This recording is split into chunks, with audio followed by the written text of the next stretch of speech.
হাওড়া পুরসভা এলাকায় বেআইনি বাড়ি নির্মাণে ২,০০০ কোটি টাকার দুর্নীতির অভিযোগের তীর তৃণমূল কংগ্রেসের দিকে। এই ব্যাপারে কলকাতা হাইকোর্টে জনস্বার্থ মামলাও দায়ের করা হয়েছে। যদিও তৃণমূল কংগ্রেসের পক্ষ থেকে যাবতীয় দায় প্রাক্তন সিপিএম মেয়র মমতা জাসওয়াল এবং প্রাক্তন তৃণমূল মেয়র এবং বর্তমান বিজেপি নেতা রথীন চক্রবর্তীকে দায়ী করেছে।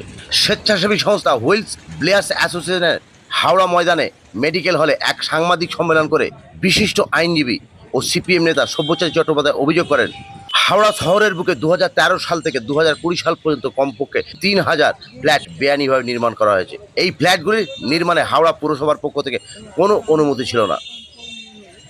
তাহলে বালি মিউনিসিপ্যালিটির যে কর্পাস ছিল, যে ফান্ড ছিল, প্রপার্টি ছিল, সেই প্রপার্টি কোথায়? হিসেব কে দেবে? যাদের নাম দিচ্ছে তারা পালিয়ে গেছে, নিজের দলের লোকেদেরকেই দেখে না।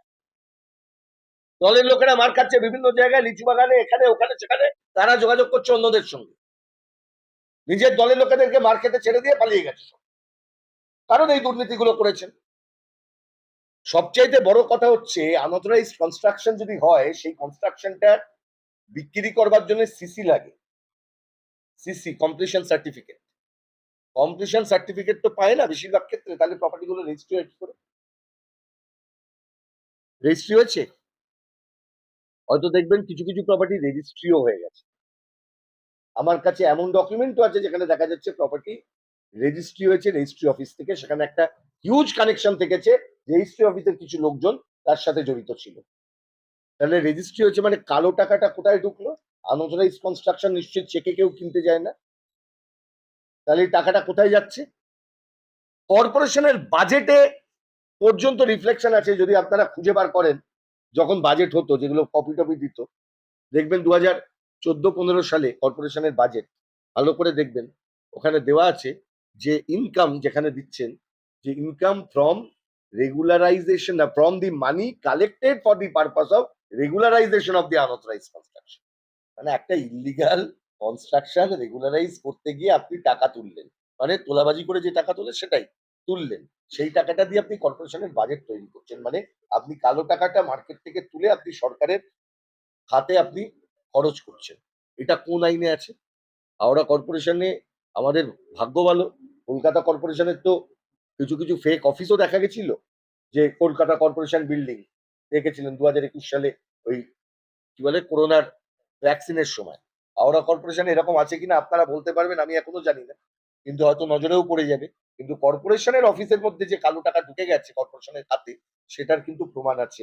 এবং এইটা যদি দেখা যায়, অঙ্কটা যদি কষা যায় যে কত হবে, তাহলে অ্যামাউন্টটা যা হবে 2000 crores, সেই ব্যাখ্যাটাও দেবে কেন 2000 crores বলছে, যেটা আমরা হিসেব করে দেখেছিলাম, তারপরেই আমরা বলছি। এবং এটা একদম অ্যাকিউরেট হিসেব প্রায়, কারণ এই প্রত্যেকটা ক্ষেত্রেই দেখবেন ওরা রিপোর্ট দিয়ে তারপর বলেছে পরের আরটিআই যে আমরা নিজেরা এই সবগুলোকে রেগুলারাইজ করেছি। কোনগুলোর ক্ষেত্রে?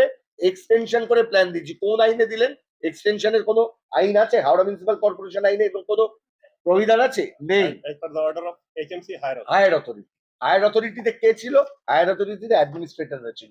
তারপরে হায়ার অথরিটি কে ছিল? ওই 2000 ওই কত 18 পর থেকে হায়ার অথরিটি অ্যাডমিনিস্ট্রেটরদের উপরে ছিল গভর্নমেন্ট। সরকারের কাজ ছিল যে কর্পোরেশন যদি ঠিক করে না কাজ করে, তাহলে কর্পোরেশনকে ডিসম্যান্টেল করে দিতে পারতো সরকার। এই ক্ষমতাও হাওড়া মিউনিসিপাল কর্পোরেশন আইনে আছে, পশ্চিমবঙ্গ সরকারের নিয়ন্ত্রণ। সেই পাওয়ার তারা ব্যবহার করলেন না, বললেন যে হায়ার অথরিটি বললো তোমরা আইন মানছো না, মেনো না। না না, সে তো বেআইনি বিল্ডিং সিপিএমের আমলেও হয়েছে, যখন স্বদেশ চক্রবর্তী মেয়র ছিল, মমতা জয়সওয়াল মেয়র ছিল, তখনও হয়েছে। তারপরে রথীন মেয়র ছিল যখন, তখনও হয়েছে। তারপরে বোর্ড অফ অ্যাডমিনিস্ট্রেটর ছিল, তখনও হয়েছে। বেআইনি হয়েছে। বেআইনি হলে যদি যেখানে বেআইনি হয়েছে সেখানে কর্পোরেশন করে নোটিশ করে ভেঙে দেবে, ডেমোলিশ করে দেবে। যেমন রাজ্য সরকার ভেঙে দিচ্ছে, সেরকম ভেঙে দেবে, কোনো অসুবিধে নেই। যেখানে বেআইনি হয়েছে সেখানে ভেঙে দেবে। বেআইনি যদি হয়ে থাকে, বেআইনি বিল্ডিং যদি হয়ে থাকে, যেগুলো বেআইনি বিল্ডিং হয়েছে, অনেক বিল্ডিং হয়েছে বেআইনি বিল্ডিং, সেগুলো ভেঙে দেবে। কর্পোরেশন তো চোখ বুঝে বসছিল, কর্পোরেশন কিচ্ছু করেনি। আজকে নয়, সে মানে সিপিএমের আমলে হয়েছে, তৃণমূল কংগ্রেসের আমলে হয়েছে, এই আমলে হচ্ছে। বেআইনি বিল্ডিং হয়েছে এবং কর্পোরেশনের উচিত বেআইনি বিল্ডিংগুলোকে ধরে ধরে প্রত্যেকটা ভেঙে দেওয়া।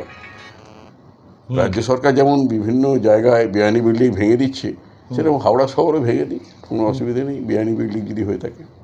এবং বেআইনি শুধু ভেঙে দিলে হবে না, অ্যারেস্ট করতে হবে, প্রমোটারকে অ্যারেস্ট করতে হবে, ল্যান্ডলর্ডকে অ্যারেস্ট করতে হবে, যারা বেআইনি করছে তাদেরকে অ্যারেস্ট করতে হবে, কড়া আইন আনতে হবে, তবেই আটকানো যাবে। যারা এই মামলা করছে, অভিযোগ করতেই পারে, অনেকে অভিযোগ করা খুব সোজা, কিন্তু আসল কাজটা ইমপ্লিমেন্ট করা খুব শক্ত। সুতরাং আসল কাজটা ইমপ্লিমেন্ট করে দেখা, তার আগে বলুক তাদের আমলে কেন হয়নি, যারা এই কথাগুলো বলছে তারা তাদের আমলে কেন করেনি, ইললিগাল বিল্ডিং কেন ডেমোলিশ করেনি সেটা বলুক, তারপরে বলবে।